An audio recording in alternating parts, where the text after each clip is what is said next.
Navigating the final months, weeks and days of an elderly member of the family is one of the hardest times of our lives. But when it's a teenager with a terminal illness, that stress and heartache is amplified 1,000 times. And there's only one place in the country that specialises in helping. It is incredibly sad, but it can also be incredibly happy. We have lots of happy moments here. Yes, Queen! And she comes here and it's like Disneyland, you know, everyone, like, they just make her feel like she's famous. Yeah. Oh yeah, I love it here, it's awesome. His life was short, but it was very powerful. Richard and Heike are parents to 3 boys, but what they've endured is hard to comprehend. Their first son, Kai, was born with a rare genetic disorder, a terminal condition their youngest, Bodhi, also suffered after an unexpected pregnancy. So 6 years after Kai was born, I started feeling unwell. And it turned out that the tying of the tubes hadn't quite worked. And I was offered a termination. And we discussed this at length and we said, nah, this child clearly wants to be here, we'll roll with it. And he was a wheelchair user, so we literally rolled with it.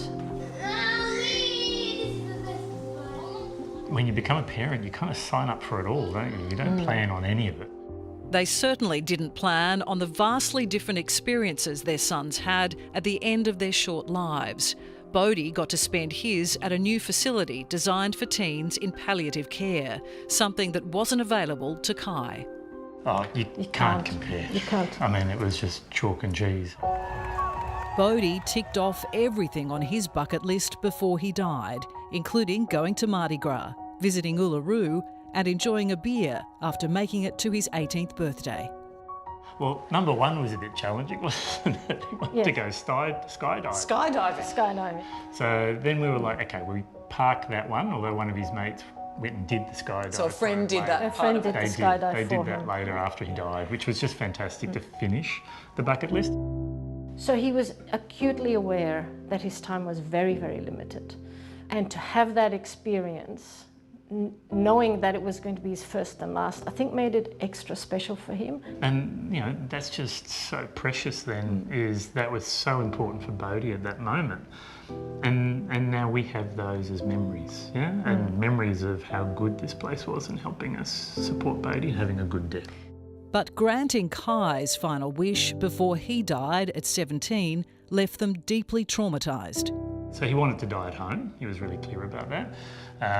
And you know, what was I think the full support we got was how many sachets of OxyContin? Yeah, about 5 sachets, 5 sachets. of Oxycontin. There you go, off you go. You know, and that was Nothing. it. So the only option you had was to admit him to hospital, and he was adamant he wanted to die at home. Yes.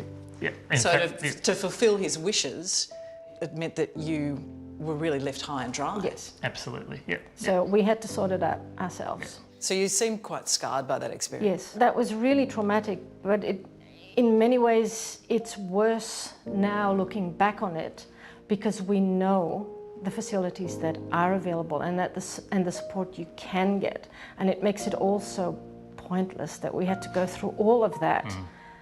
Had we been able to come across the road and just come to Aya with Kai, we would have had an entirely different process of dying with him. And you like it here? Yeah, I love it. It's great just to, you know, get the support that I need and to have all the services available to me. Nicely done.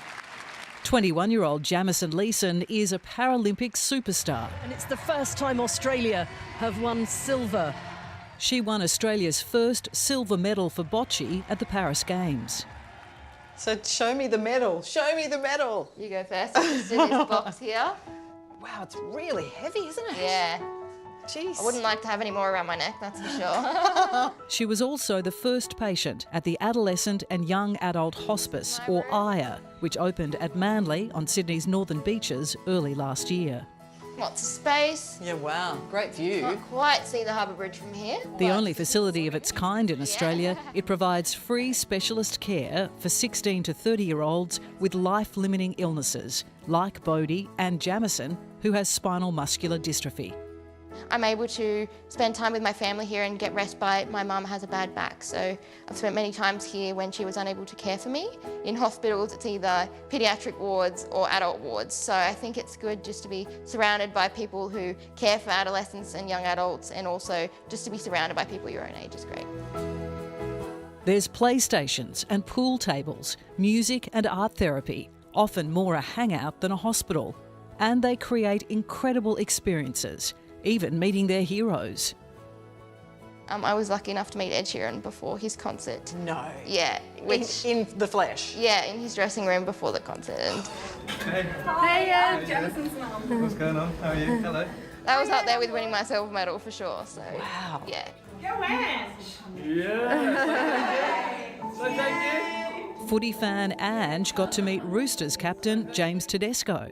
5, 6, 7. At 20, she's the only person in the country with Lafora disease, a terminal condition that causes seizures and childhood dementia. Oh, big yawn. My baby. She's declined rapidly since being diagnosed at 14, bedridden for the past 6 months. So it's been really hard to watch and been very upset. Because it's so upsetting, this place comes and helps, you know. Help that mum Nikki can't get anywhere else. We come here for emergencies when her seizures are out of control or she's got a really bad infection. Where in hospital you're up for hours, sitting on this plastic chair for hours, and sometimes it was every month. And you're so exhausted, you're just crying from exhaustion, and then you're hungry. And that's where Chef Phil steps in. Almost time. Making home-cooked meals with laughter and love. But it must be tough sometimes. Yeah, Feed it them. is. It is. And you put a smile on their darling. We do.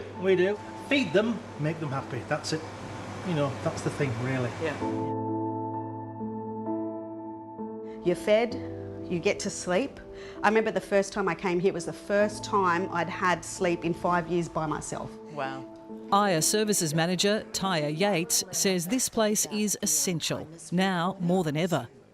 With the advances in medicine, they're finding that a lot of the kids that they didn't expect to live beyond 18 are surviving a lot longer. And that's one of the reasons for this facility. My baby. Providing medical care and making memories, helping teenagers and their families make the most of the time they have. I was like this when I came here. I was like, I cannot believe how much you've changed my life. You know, there is still plenty of moments of joy and fun, and that's what you look for. And you know, we should all really live our life as if we're dying tomorrow, right? And enjoy it. But he really did that. And the support they provide at this facility is truly remarkable, as are the families who access the service. And my heart goes out to each and every one of you.